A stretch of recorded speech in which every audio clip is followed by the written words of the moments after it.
Hey guys, Alex here from Tactical Arbitrage. I haven't made a video in a little while, but I intend to keep them coming fairly thick and fast now. I had a pretty bad cold for a while, so that kind of slowed me down a bit, but it's been one of those winters here in Australia. So I want to talk to you about the Wholesale List feature. Now, I added this feature after going to ASD in Vegas, and as I was walking around with Nate McAllister and Christopher Grant, I just noticed that it was just chaotic. I mean, people would be going into that place and going, well, where do I even begin? There's just vendor after vendor after vendor, and it was overwhelming. I mean, you go to a vendor and then there's product after product after product. And I thought about possibly approaching a few and getting a couple of wholesale products for myself, but I thought, it's really putting the cart before the horse. You kind of got to know exactly what product that you want to buy off which vendor before you even walk into that place, so you can start negotiating with them about prices and everything that's required before you even get to the point of choosing a product. So I integrated this feature into Tactical Arbitrage with that in mind. So what I did at ASD is I walked around with Nate, and we were picking up some things like a lot of them had catalogs and whatnot. And what we were really asking for were manifests, and some had manifests like lists of items, and others would provide us with, say, a USB. This one here from DTW, and place by place, it became apparent that some vendors were more organized when it came to having a detailed manifest than others. Now, some of the vendors even have the UPC, the Universal Product Code, for their items in their manifests. And it's one of those things where if you can get the manifest with as much information as possible, then being able to insert all that data into a spreadsheet and then run it through Tactical Arbitrage, then you'll be able to just say, okay, well, these 6 products here are profitable, and they don't have this much competition, etc., etc. And now I'm going to approach the vendor and start negotiating about a wholesale order. So that's when it begins to get interesting. But to walk up to a stand in the middle of a conference where there's just thousands of vendors and start looking at a product, maybe get out your scanning device and point it at the product and read the barcode, and I mean, you would be there all day long to find a few profitable items, and nobody's got time for that. So one of the cool things about ASD is right there on the ASD online website, you've got every single vendor listed there. I mean, admittedly, it's overwhelming in itself. Where would you start? And I would hope that you would see the benefit in perhaps getting a virtual assistant at this point. I mean, there's 2,737 exhibitors, but 2,737 emails might get you a whole bunch of manifests, and some with enough detail in there to run some UPC type scans through our wholesale feature, and some with just nice complete titles, and that'll help you too. And a lot of these places also have websites, and of course you can set up Tactical Arbitrage with the advanced site feature and add those sites independently and do site scans. So there's a lot of ways we can start working with wholesale now with Tactical Arbitrage. So let's have a look at how it works. So if we go onto product search here and we click use wholesale list, now there is an example that I've already got in there. It's a pretty simple example, but I want to show you what we actually are looking for. So we want 4 columns. Column D is compulsory. There's only one way we can see if there's return on investment in there, and that's if there is a price in here, so we can compare the buy price to the FBA calculated return and see what kind of return on investment there is. Now, the next thing the software will look at is first thing the software will look at is column C, which is the ASIN. The chances of you having the ASIN for a wholesale list is fairly low. However, I've received emails already from some of my inquiries at Vegas, and literally the emails coming through saying, by the way, this product that we're sending you information about actually matches with this Amazon ASIN. So in those cases, we thought, well, it's good information. It's good to be able to have this column in there, so that in that sort of an instance, you can actually you can run an ASIN through there as well and sort of see whether there's profit in there based on the buy price. Now, the next thing the software will look at is UPC. So if all of these columns are populated, for example, it'll work with the ASIN first. If just these two are populated, it'll work with the UPC, and if just the title is populated, it'll work with the title. So if we were to go over to a spreadsheet, and I do always recommend Google spreadsheets, title, UPC, ASIN, price. Let me just check that formatting, because formatting is important. UPC, ASIN, price.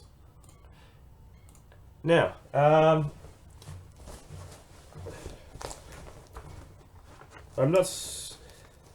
haven't super prepared anything here, so I'm going to just pull out one of these. There's one that I was looking at earlier. So this is 4SGM. Now, 4SGM actually has a website with a whole bunch of these products on it too. But I'll put in a few of these details here. Now, there's no UPC on here, but for the sake of this video, I'll do a few rows, and then we'll run the scan through, and I'll show you how it works. Okay, so we've got a Doc McStuffins. Now, what you want to really be doing, 100%, is approaching the vendor and asking for the digital copy sent to you via email, because this is an arduous way of checking. So Doc McStuffins pencil case.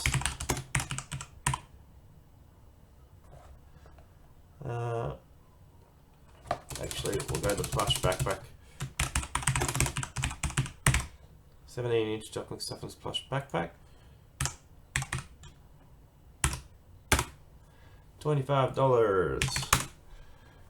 Okay, and go a couple more. We've got a 16-inch frozen Olaf backpack. 16-inch frozen Olaf backpack. Now, it's a little bit of a risk doing a live one like this. Compared to the quality of results we will get with a straight UPC list from a manifest. But for the sake of just a quick test, we'll see if we get anything out of this. Frozen. And I just want to show you how it works anyway.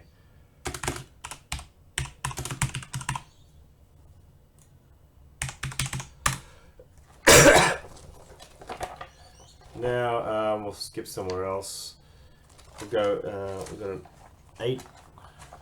8 ounces. This is a cleaning product here. 8 ounces of Willet glass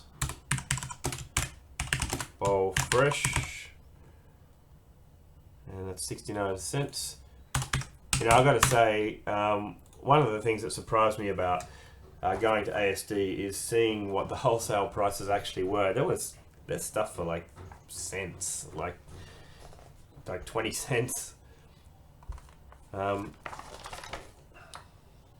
Obviously, we're all paying too much retail, that's for sure. Okay, let's put a 16-ounce Soil Love laundry stain remover price $0.79. Okay. And I'm going to call this a Four Seasons test. And I'll save, download. Now, we recommend using Google Spreadsheets for all of our CSV making because it is super compatible. If you have managed to work out the exact export settings from Excel or OpenOffice on your Mac or PC that work fine with Tactical Arbitrage, that's totally fine. But we do occasionally have people email us and say, what is the gold standard? And the gold standard is Google Sheets. So I'm going to save this as a CSV. I'm showing the folder. Okay. I'm just going to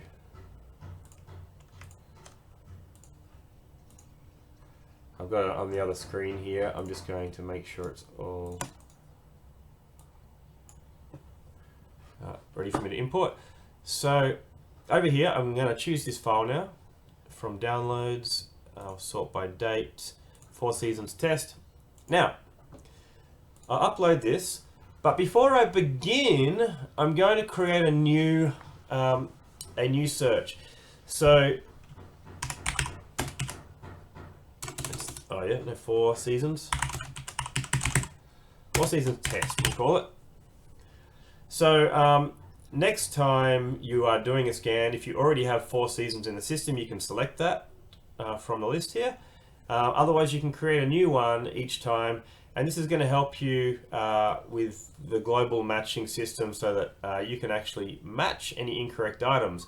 And because we just used all titles, and I probably didn't put every single little detail into these titles, especially some of this stuff is kind of generic, like there's probably 10 different Frozen Olaf backpacks since Frozen was released.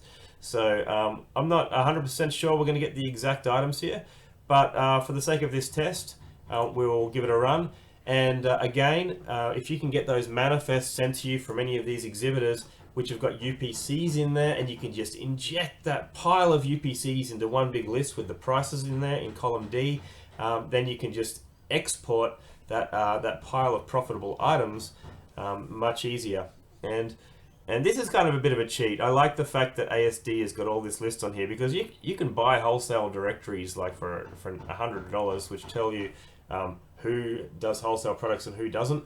Or you can just duck into this side here, and if you've got the time and you want to just keep adding to that wholesale inventory, you could just go through these one by one and build up a super huge list of rotating products. And that's what I would do if I wasn't so busy trying to make software for you guys. Now, most of these filters all work. In fact, all of these filters still work, but I'm not going to do anything other than hit the submit button in this case, just so we can sort of see what results we get. Now, you're familiar with this scan here. It's going to go through one by one and find the match that it considers the most suitable. And on the view data page, it will start presenting us with results. Okay, and as expected, this is not the Olaf Kids backpack that was in the catalog. Let's just have a look here. Oh, need a page refresh. Happens sometimes. Okay.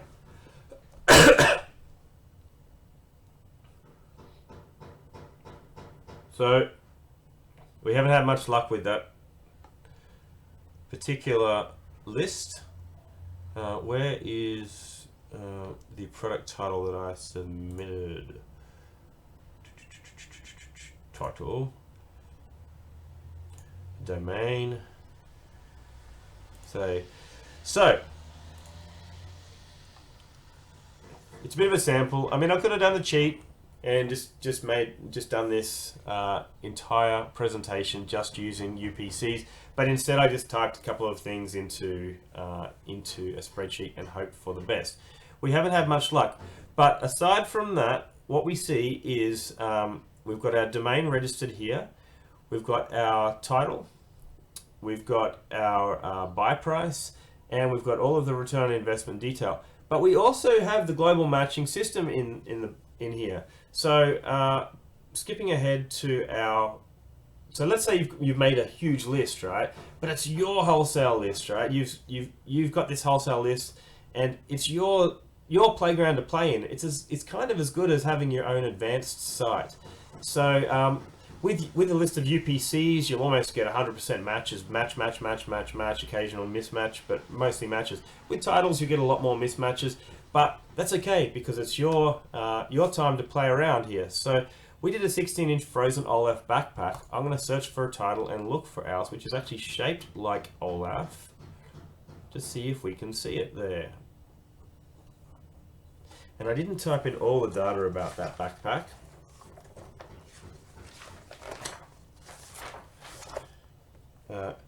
It is this sucker here, and if I can just make sure that I am still recording.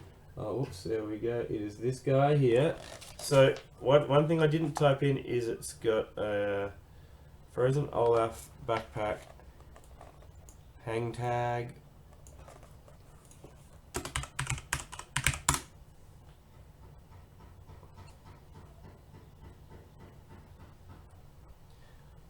Just did not time for my internet to play up. We have had patchy internet today. Australia doesn't have the best internet, I'm afraid. It's all we can do to run a business from here most of the time, and the government is continually being hassled for it.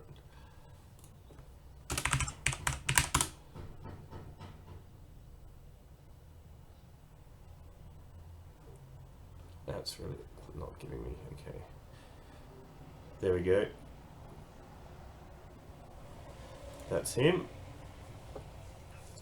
So I'm going to match this.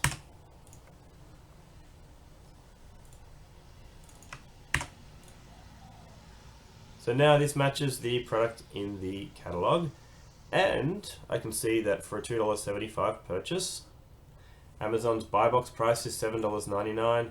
The return is $3.62. There's certainly not a lot of money in this, but there is a positive ROI. And we can play that way. It's got a sales rank of 163,000 in clothing. Not necessarily something that I would jump on, but now you know how to use the wholesale feature. What I would do, I would not take these few mismatches from my very quick example, my unprepared example, as gospel as to the kind of results that you would get. What I would do is approach wholesalers and ask for UPC lists, and particularly lists with detailed titles. For instance, just then when I typed in actually the complete title that was in the category, I did find this a couple of items down the page, but because I'd kept it fairly generic, it didn't appear in the searches. This item down here is actually the correct item. It's just going to involve a quantity change, but I didn't bother because this sales rank here is not a sales rank that we would be interested in at any rate. This Willet Glass Bowl Fresh is not the right product. This, however, is the correct product. So let me pop that in there.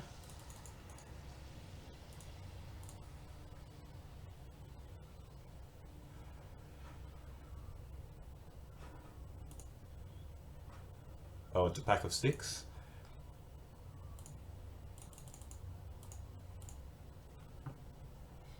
All right.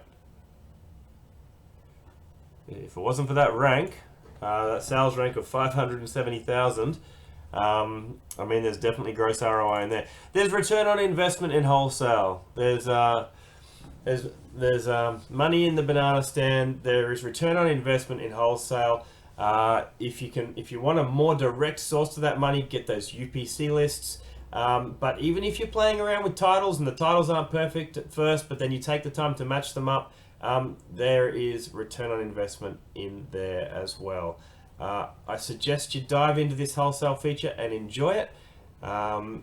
You will, in with a lot more time than I can give you in 10 minutes worth of messing about and showing you how something operates, you will inevitably find deals.